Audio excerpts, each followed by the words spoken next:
প্রশংসা করি সে বক্তার দাওয়াত বেশি হয়। আমরা যদি কোনো নেতার প্রশংসা করি নেতা ইলেকশনে ভোট বেশি পায়। আমরা কোনো ডাক্তারের প্রশংসা করলে ডাক্তার রোগী বেড়ে যায়। এখানে আপনারা কি বুঝলেন? আমরা যার প্রশংসা করলাম তারই লাভ হলো, কিন্তু আমরা যারা প্রশংসা করলাম আমাদের কোনো লাভ নাই। কেবলমাত্র আল্লাহর প্রশংসা করলে আল্লাহর কোনো লাভ নাই, বরং যারা প্রশংসা করলো তাদের প্রতি আল্লাহ এত খুশি হলো যে আসমান এবং জমিনের ফাঁকা জায়গাটা আল্লাহ নেকি দিয়ে পরিপূর্ণ করে দিল। এই যে সুবহানাল্লাহ বললেন, বলার সঙ্গে সঙ্গে আপনারা বসে আছেন মাদনগর ঈদগাহ মাঠে, আর আপনাদের নামে আল্লাহ তাআলা জান্নাতের বাগানে একটা গাছ রোপণ করে দিল। ইউক্যালিপটাসের গাছ না, শিশুমূলের গাছ না, এমন একটা ফলবান বৃক্ষ যে বৃক্ষের গায়ে লেখা থাকবে ওয়ালা তাস্তাহি আনফুসুকুম, তোমরা যে ফল চাবে সেই ফলই দিবে। যে গাছের ছায়া অতিক্রম করতে একটা তেজস্বী ঘোড়া দৌড়াইলে 500 বছর সময় লাগবে। সবাই বললেন না? যতবার বলবেন ততবারই একটা করে গাছ রোপণ হবে। মনে করেন কোনো কারণে আমাদেরকে আল্লাহ যদি জান্নাত না দেয়, আল্লাহ তো দিবেই, এটা একটা বোঝানোর জন্য বলতেছে। মনে করেন যদি না দেয়, আমাদের এই সুবহানাল্লাহ গাছগুলো জান্নাতের বাগানে হাওমা করে কান্না শুরু করে দেবে। আল্লাহ বলবে গাছগুলো কাঁদতেছো কেন? বলে যাদের জন্য আমাদেরকে জান্নাতে লাগাইলেন তারাই তো জাহান্নামে যাচ্ছে, তাহলে আমরা কার আশায় জান্নাতে বাগানে থাকবো? আল্লাহ বললেন গাছ তোমরা কি চাও? গাছগুলো বলবে আল্লাহ যাদেরকে তুমি জাহান্নামে ঘোষণা করেছো ওই মালিকগুলোকে আবার জান্নাতে ঘোষণা করলেই আমাদের কান্না বন্ধ হয়ে যাবে। এখন আপনারা ভাবতেছেন তাহলে তার কিছুই লাগে না, তাহলে সুবহানাল্লাহ বলি কাম। আল্লাহ রাসূল বলেছেন 3টা তাসবিহ, জোরে বলেন কয়টা? 3টা তাসবিহ কোনো মুনাফিকের জবান দিয়ে বের হবে না। যাদের জবান দিয়ে বের হবে তারা যতই পাপী হোক অবশেষে তারা জান্নাতি হবে। কয়টা? একটা হলো সুবহানাল্লাহ, একটা হলো আলহামদুলিল্লাহ, আর একটা হলো আল্লাহু আকবার। তবে সুবহানাল্লাহ আলহামদুলিল্লাহ আমরা সবাই বলতে পারি। এ আল্লাহু আকবার বলতে আমাদের একটু সমস্যা নাকি? কোন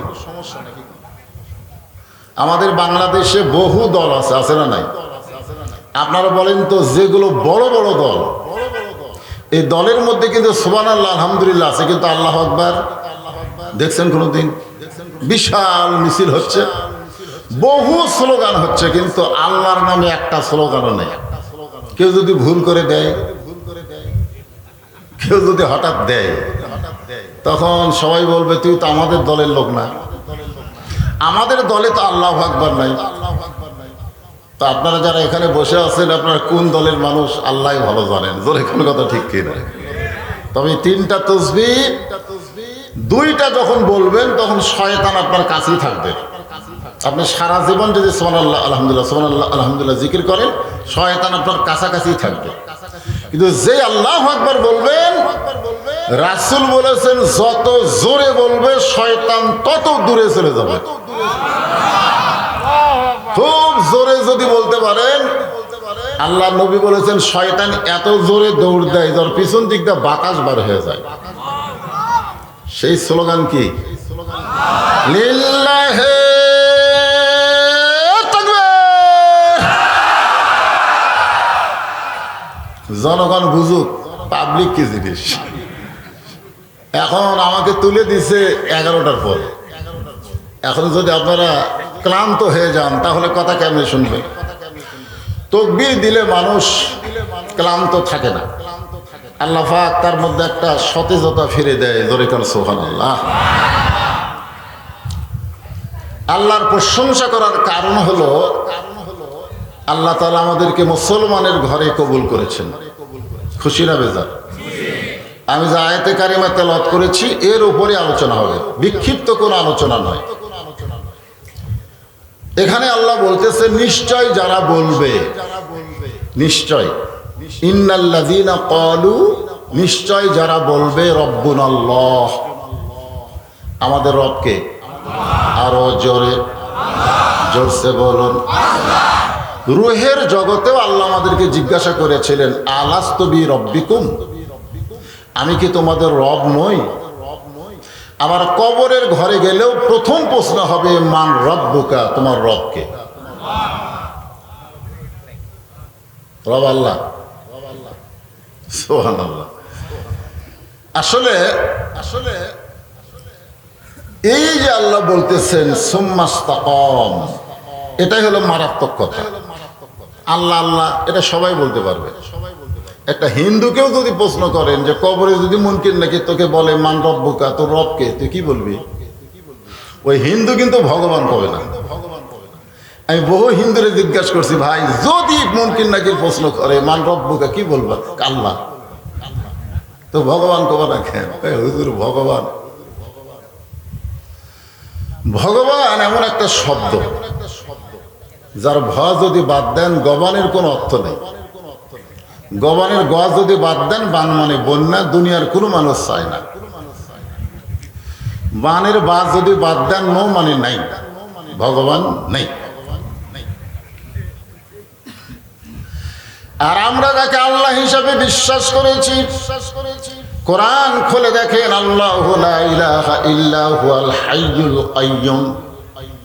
যদি মন চায় আলিফ বাদ দেন, আল্লাহর আলিফ বাদ দেন, লিল্লাহি মা ফিস সামাওয়াতি ওয়াল আরদ। আবার যদি মন চায় আর একটা লাম বাদ দেন, লাহুল মুলকু ওয়া লাহুল হামদ। আবার যদি মন চায় আর একটা লাম বাদ দেন, হুয়াল্লাহুল্লাযী লা ইলাহা ইল্লাহু।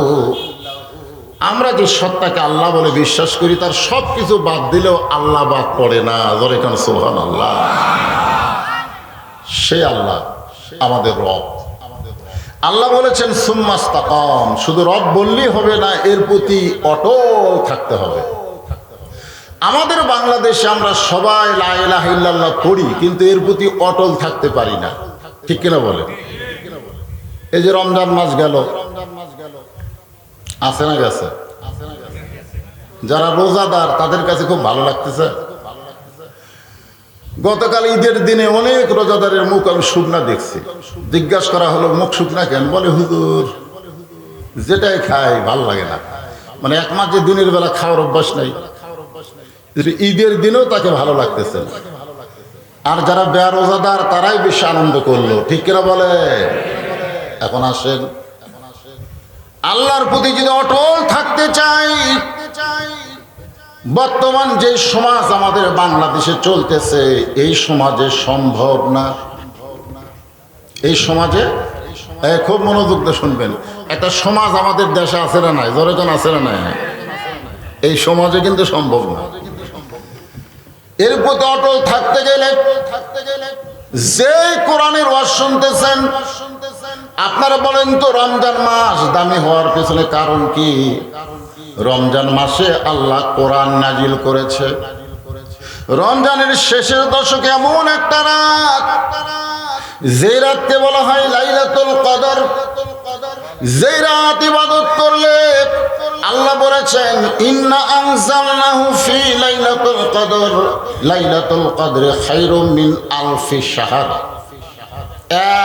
1000 মাসের চাইতে উত্তম। জোরে কোন সুবহানাল্লাহ। আপনার বলেন তো ওই রাত উত্তম হওয়ার কারণ কি? ওই রাতে আল্লাহ কোরআন নাজিল করেছে। তাহলে কোরআন নাজিল হওয়ার কারণে একটা রাতের দাম যদি 1000 মাসের চাইতেও বেশি হয়, আপনারা বলেন তো সেই কোরআনের দাম আছে না নাই? দুইজনের মাথাত কি দেওয়া হলো? পাগড়ি দেওয়া হলো। আপনাদের এই মাদনগরে যদি কোনো এমবিবিএস ডাক্তার আসে, যদি বুয়েটের কোনো ইঞ্জিনিয়ার আসে, যদি কোনো ব্যারিস্টার আসে, তখন কিন্তু সবাই বলে খুব দামি মানুষ বলে। আপনারা বলেন তো 30 পারা কোরআন হেফজ করে যাদের মাথায় পাগড়ি দেওয়া হলো, তারা দাম কম না বেশি? মুখে কইলে হবে? আমাদের বাংলাদেশে কোরআনের হাফেজ হচ্ছে, কোরআনের মাদ্রাসাও আছে, কিন্তু আমরা কোরআনের দাম বুঝতেছি না। যেই কোরআন নাজিল হওয়ার কারণে রাতের দাম হাজার মাসের চাইতেও বেশি, সেই কোরআনের দাম আমাদের একটু জানার দরকার আছে না নাই? জোরে কান আছে না নাই? এই কোরআনটা কেমন দামি,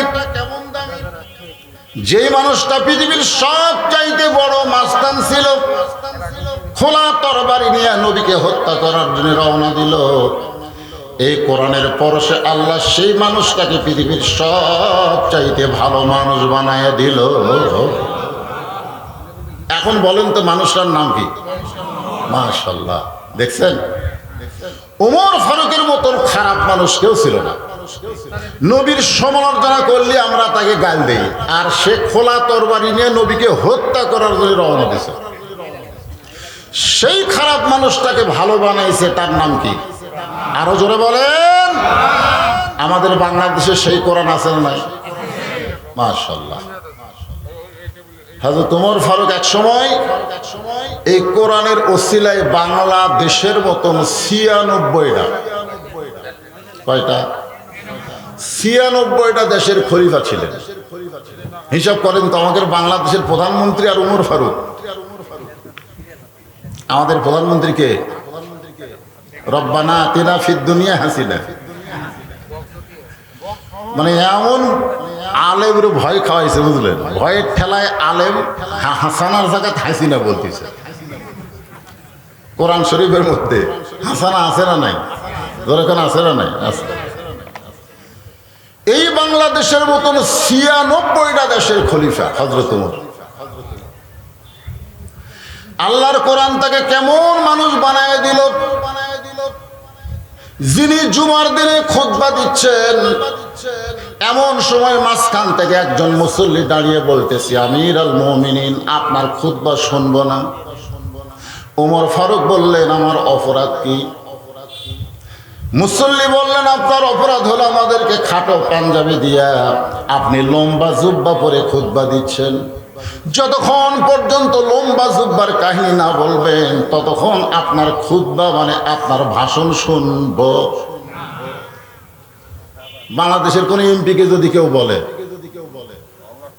যে এমপি সাহেব ভোটের আগে তো ভালো হয়ে যান, কিন্তু ভোট পেয়ে যখন এমপি হন তখন তো আপনাকে আর দেখা যায় না। খালি এই একটা কথা যদি কোনো লোক বলে, এমপির সাথে সাথে পুলিশ থাকেই থাকে না, জরিগান থাকে না, পরে সঙ্গে সঙ্গে গ্রেপ্তার করবে। কেরে এমপির বিরুদ্ধে কথা বলা যায় না, আর প্রধানমন্ত্রীর বিরুদ্ধে কিছু বলতে যাবেন? আর বাংলাদেশের মতন ৯৬টা দেশের খলিফা তাকে বলতেছে, আমাদেরকে খাটো পাঞ্জাবি দিয়ে আপনি লম্বা জুব্বা পরেছেন, এই লম্বা জুব্বার কাহিনী না বলা পর্যন্ত আপনার বক্তব্য শুনবো না। হযরত ওমরের চোখ দিয়ে দর দর করে পানি পড়তেছে। এমন সময় আব্দুল্লাহ ইবনে ওমর ফারুকের সন্তান বাবার পাশে দাঁড়িয়ে বলতেছে, রে নবীর সাহাবীরা, খাটো পাঞ্জাবি হলেও তো তোমরা নতুন কাপড় পরেছো, খাটো হলেও তো তোমরা নতুন পরেছো, আমার দিকে তাকায় দেখো, আমার পরনে নতুন কোনো কাপড়ই নেই। সমস্ত সাহাবী বলতেছে, আব্দুল্লাহ, আজকে জুমার দিনে তোমার পরনে নতুন কাপড় নাই কেন? আব্দুল্লাহ বলতেছে, আমি যদি নতুন কাপড় পরতাম তাহলে আমার বাবার জুব্বা লম্বা হতো না। সুবহানাল্লাহ কবেন না? দুনিয়ার সমস্ত মানুষ যখন ঘুমায় আসছিল, তখন আমার বাবা চুপি চুপি আমার দরজায় গিয়ে বলে, আব্দুল্লাহ। আমি আব্দুল্লাহ দরজা খুলে দেখি বাবা একটা নতুন কাপড় নিয়ে দাঁড়িয়ে আছে।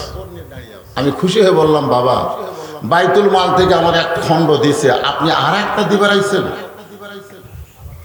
সঙ্গে সঙ্গে হযরত ওমর বললেন, কোরআন শরীফ থেকে, ইন্নাল্লাহা ইয়ামুরুকুম আন তুআদ্দুল আমানাতি ইলা আহলিহা ওয়া ইযা হাকামতুম বাইনান নাস আন তাহকুমু বিল আদল। জোরে গান সুবহানাল্লাহ। আব্দুল্লাহ রে, তোর এক টুকরা কাপড় দেওয়া হয়েছে দিনের বেলায়, রাতের অন্ধকারে আমি আর এক টুকরা দিবার আইছি, এটা তুমি কেমনে চিন্তা করো? সুবহানাল্লাহ। এটা তুমি কেমনে চিন্তা করো? আর আমাদের বাংলাদেশের চিন্তা কি? 5 বছর ধরে আমের বাগান করছে। কয় বছর? জ্যৈষ্ঠ মাসে দেখতে গেছে আম পাকছে কিনা, যা দেখে গাছের ডালে বসে এক ছোট বাচ্চা আম পাকতেছে। বাগানের মালিক কয় আমি খাইনি, পরিবারে কেউ খাইনি, আর তুই আমার কাছে আম পাড়তেছিস, তোর বাপকে গিয়ে বিচার দেবো। সে খালি মুসকে মুসকে হাসে। বাগানের মালিক বলে হাসিস কে? বলে আমার বাপকে কোথায় খুঁজবার যাবেন, আমার বাবাও আর এক গাছে চড়ছে। তাকায় দেখে ওর বাপ আম পাড়ে আর বস্তা ভরায়, গাছের নিচে বসে কান্দের, বলে আল্লাহ বিচার দেবো কার কাছে? বেটাও চোর। আজকে আমাদের বাংলাদেশের অধিকাংশ নেতারাই হলো চোর। কথা কর না কেন? ভোটের আগে কি সুন্দর সুন্দর কথা, ভোটের পরে নেতা।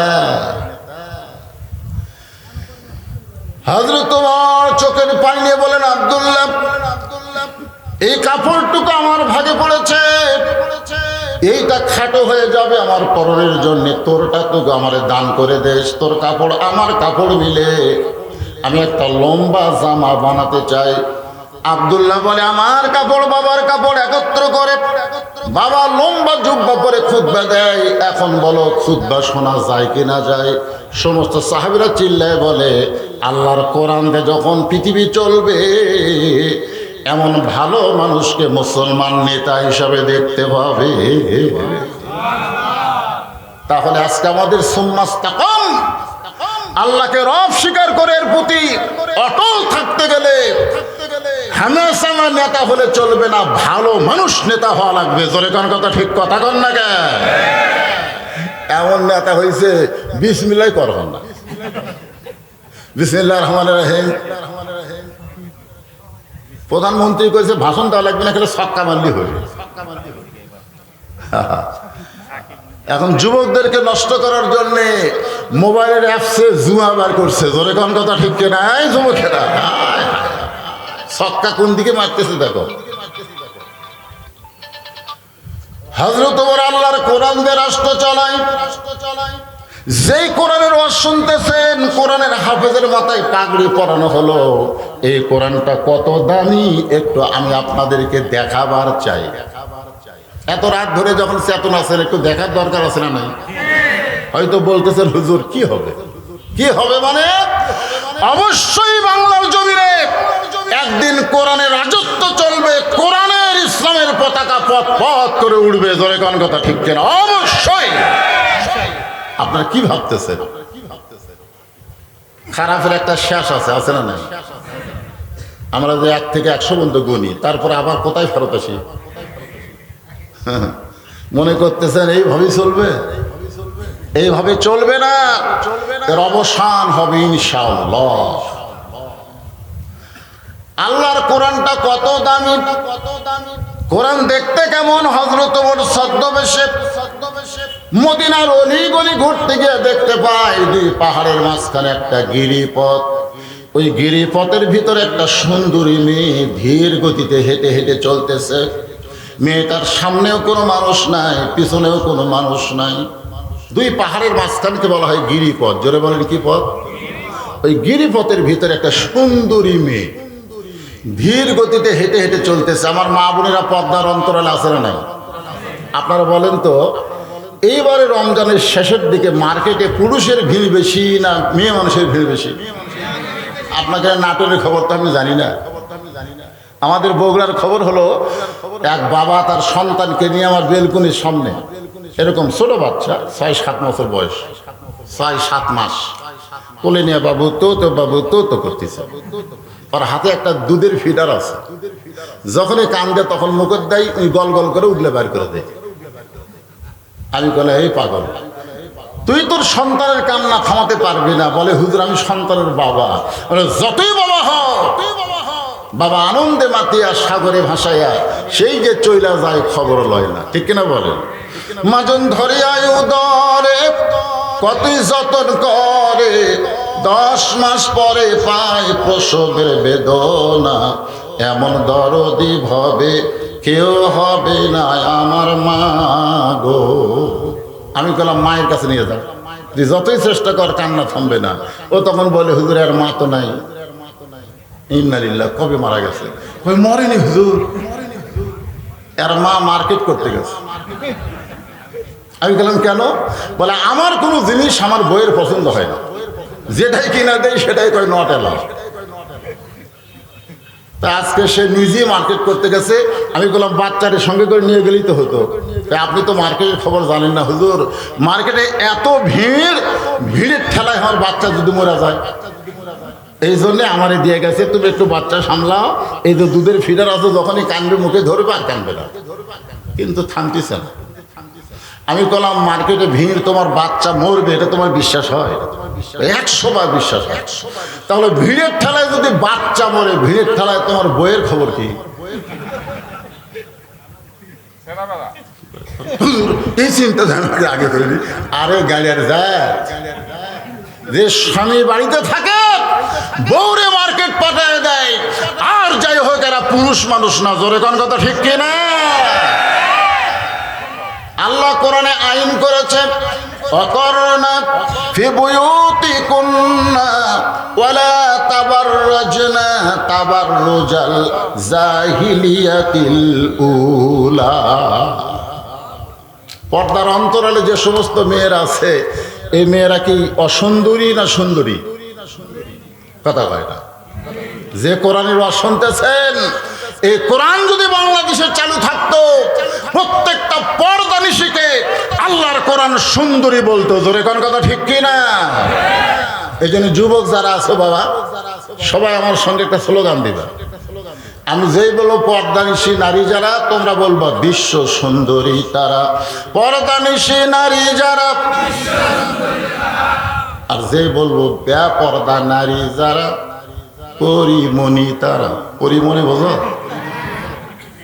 হায় হায়, শাকিব খানের রাজকুমার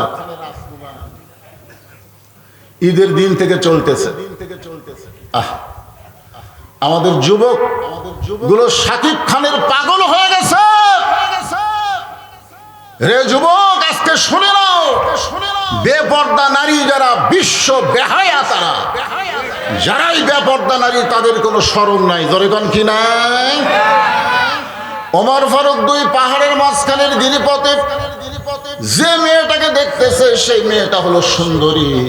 সুন্দরী মানে তার চেহারা সুন্দরী না, তার আপাদমস্তক আল্লাহর আইন পর্দা। ওমর ফারুক মেয়েটার নিকটে গিয়ে একা চলতেছ, তোমার সামনেও কেউ নাই, পিছনেও কেউ নাই, তোমার অন্তরে কি কোনো ভয় ডর লাগে না? মেয়েটা বলে, পথিক তুমি হযরত ওমরকে চেনো? সাল্লাল্লাহু। মেয়েটা কি বলতেছে? পথিক তুমি হযরত ওমরকে চেনো? ওমর আল্লাহর কোরআন দিয়ে রাষ্ট্র চালায়। এই কোরআন দিয়ে যখন রাষ্ট্র চলবে, পৃথিবীর এক প্রান্ত থেকে আর এক প্রান্তে একটা মহিলা যাবে, তার কলিজায় কেবলমাত্র একমাত্র ভয় থাকবে কার? আল্লাহ কি বলেছেন? কুতিবা আলাইকুমুস সিয়াম কামা কুতিবা আলাল্লাযিনা মিন ক্বাবলিকুম লাআল্লাকুম তাত্তাকুন। আশা করা যায় এই রোজাই তোমাদেরকে মুত্তাকি বানায় দিবে। আর আমাদের বাংলাদেশে রোজা শুরু হয়ে গেল, মানুষ সবচাইতে বড় চিটার বাটপার হলো। জোরে কোন কথা ঠিক কিনা? 100 টাকা কেজি তরমুজ। রোজার চাঁদ উঠছে, জিনিসপত্রের দাম বেড়ে গেছে। আমি রোজার মাসে এক মাহফিলে বললাম, বাবা তরমুজ হলো পচনশীল একটা খাদ্য, ঠিক কিনা বলেন? তোমরা খালি 7 দিন খাওয়া বন্ধ করো, এমনি দাম কমে যাবে। আমার এই ওয়াজটা খুব ভাইরাল আছে। আমার কথা মতো মানুষ 7 দিন তরমুজ খায়নি, কিছুদিন পরে দাম হয়ে গেছে 30 টাকা। কমে না বলে? তাহলে 1 মাস গরুর গোস্ত খাওয়া বন্ধ করে দেন, বাংলাদেশের কসাইরা আর রাজনীতি করতে পারবে না, গোস্তর দাম কমবে। জোরে কোন কথা ঠিক কিনা? জোরে কোন ঠিক কিনা? ও যখন যা চাই তাই। ঈদের আগে দেখলাম 650, ঈদের দিন 750 কেন? কি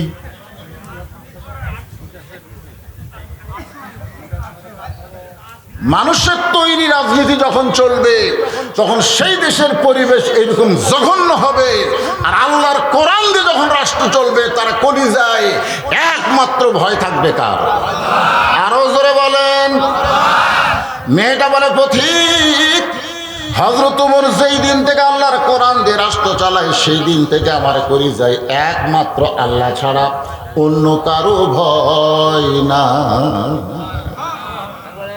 ওমর ফারুক বলতেছে, মা তোমার চলাচল থেকে বুঝতেছি তুমি একজন দুঃখী মেয়ে, কারণ যে ধীরে ধীরে চলতেছো আমার মনে হয় তোমার ভিতরে কষ্ট আছে। মেয়েটা বলতেছে পথিক, আসলে আমি একজন দুঃখী নারী। আজকে 6 দিন হলে হযরত ওমরকে আমি খুঁজে বেড়াই। আমি যদি হযরত ওমরকে পাই তাহলে আমার দুঃখের কথা একটু বলবার চাই। ওমর ফারুক বললেন, মা তুমি কি পাগলি নাকি? ওমর হচ্ছে অর্ধ পৃথিবীর খলিফা, সেই ওমরকে খুঁজতেছে তুমি 2 পাহাড়ের মাঝখানে। ওমরকে যদি পাবার চাও তাহলে বঙ্গভবনে যাও, গণভবনে যাও, রাষ্ট্রীয় ভবনে যাও। এই 2 পাহাড়ের মাঝখানে খুঁজতেছো, তুমি কি গরু ছাগল ওমরকে ভাবছো? মেয়েটা বলে, পথিক তুমি জানো না, আল্লাহর কোরআন দিয়ে যখন রাষ্ট্র চলবে তখন নেতা খোঁজা লাগবে না, নেতারাই দুঃখী মানুষকে খুঁজে বেড়াবে। জোরে কার সুবহানাল্লাহ। আজকে যদি আল্লাহর কোরআন বাংলাদেশে চলতো, একটা গরিব ধনীর বাড়িতে যাওয়া লাগতো না। প্রত্যেকটা ধনীরা জাকাতের টাকা নিয়ে গরিবদের দরজায় দরজায় ঘুরতো। জোরে কোন কথা ঠিক কিনা? আজকে গরিবেরা ধনীকে দেখায়, ভাই কিছু দেন। ধনীকে আজ না, আজ দেব না, 7 দিন পর আসিস। 7 দিন পরে গেছে, কারে গতকাল তো সব দিয়ে দিছি। বাংলাদেশের একজন ধনীর জাকাত দিলেও জাকাত আদায় হবে না, কারণ জাকাতের নিয়ম হলো এটা গরিবদের হক, তাদের দরজায় গিয়ে দেওয়া লাগবে। জোরে কোন কথা ঠিক কিনা? আল্লাহর কোরআন দিয়ে যখন রাষ্ট্র চলবে তখন ধনীরাই কষ্টে থাকবে, গরিবের দরজায় দরজায় জাকাতের টাকা নিয়ে ঘুরবে। গরিবরা নামাজ পড়তে বলেছে, ইয়াকা নাবুদু ওয়া ইয়াকা নাস্তাইন, ইবাদত করি কার? সাহায্য চাই কার কাছে? আমার এক দাদি ছিল, কেউ যদি তাকে ইফতার করাবার চাইতো সে ইফতার নিত না। না না, তোর ইফতার করে আমি রোজা তো দেবো, দরকার হলে পানি খাই ইফতার করবো রে, কিন্তু অপরের কোনো ইফতার আমি গ্রহণ করবো না। তো যখন জাকাত ভিত্তিক বাংলাদেশ চালু হবে তখন প্রত্যেকটা গরিবেরা জাকাতের টাকাকে ময়লা মনে করবে। ধরে কোন কি মনে করবে? ধনী টাকা দিয়ে গেছে, দরজা বন্ধ করে দিচ্ছে। আর এক গরিবের দরজা গেছে, মানে দরজা বন্ধ। কিতাবে আছে ভাবে 1 ব্যাগ টাকা নিয়ে 7 দিন ঘুরেছে। কয়দিন? 7 দিন ঘুরেছে, একটা গরিব টাকা লেগে। তখন টাকালা চিন্তা করে, আল্লাহ গরিব হয় ভালো ছিল রে, তাহলে দরজা খুলে বসে থাকতাম। কি কিছু বলবেন?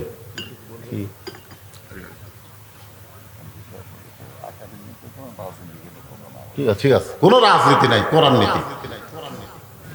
কোরআনের নীতি আছে না নাই? জোরে কান আছে না নাই? সূরা মুলকের প্রথমেই পড়েন, ওয়াজ করবার যায় কিন্তু হাদিস সাহেব বলে যাচ্ছে। কি বলছে? ইন্নাল হামদা ওয়ান নি'মাতা লাকাওয়াল মুলক লা শারিকা লা। আচ্ছা, লাকাওয়াল মুলক লা শারিকা লাকের মানে কি?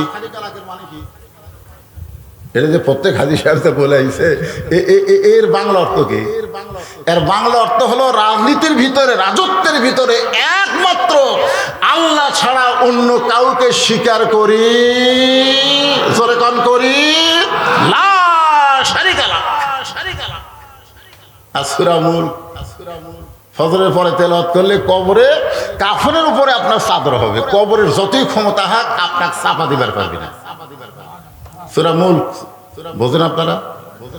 তার প্রথমেই আল্লাহ বলেছেন, তাবারাকাল্লাযী বিয়াদিহিল মুলকু ওয়া হুয়া আলা কুল্লি শাইইন কাদির আল্লাযী খালাকাল মাউতা ওয়াল হায়াতা লিয়াবলুয়াকুম আইয়ুকুম আহসানু আমালান ওয়া হুয়াল আজিজুল গফুর।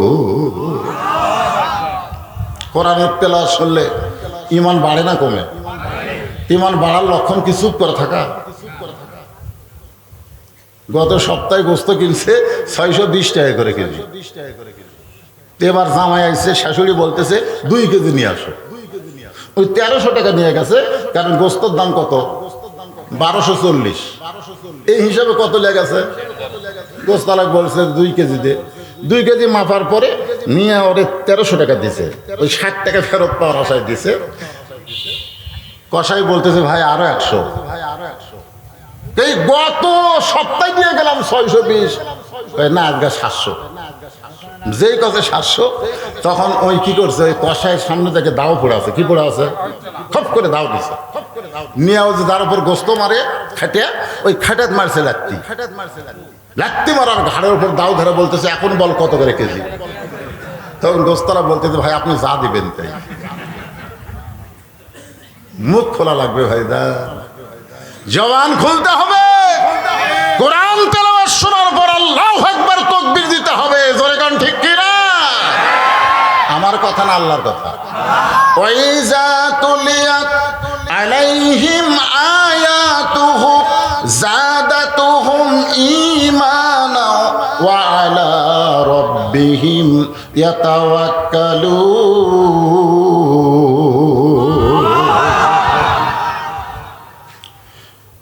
মেয়েটা বলতেছে আমি একজন দুঃখী নারী, 6 দিন হলে হযরত ওমরকে খুঁজতেছি, আমার ঈমান বলতেছে আর 1-8 দিনের মধ্যে হযরত ওমরকে আমি পেয়ে যাব ইনশাআল্লাহ। আপনারা বলেন তো মেয়েটাকে হযরত ওমরকে পাইছে? ওমর ফারুক চোখের পানি বের করে বললেন মা তুমি যেই ওমরকে খুঁজতেছো আমি হইলাম সেই ওমর। মেয়েটা বলতেছে আমিরুল মুমিনিন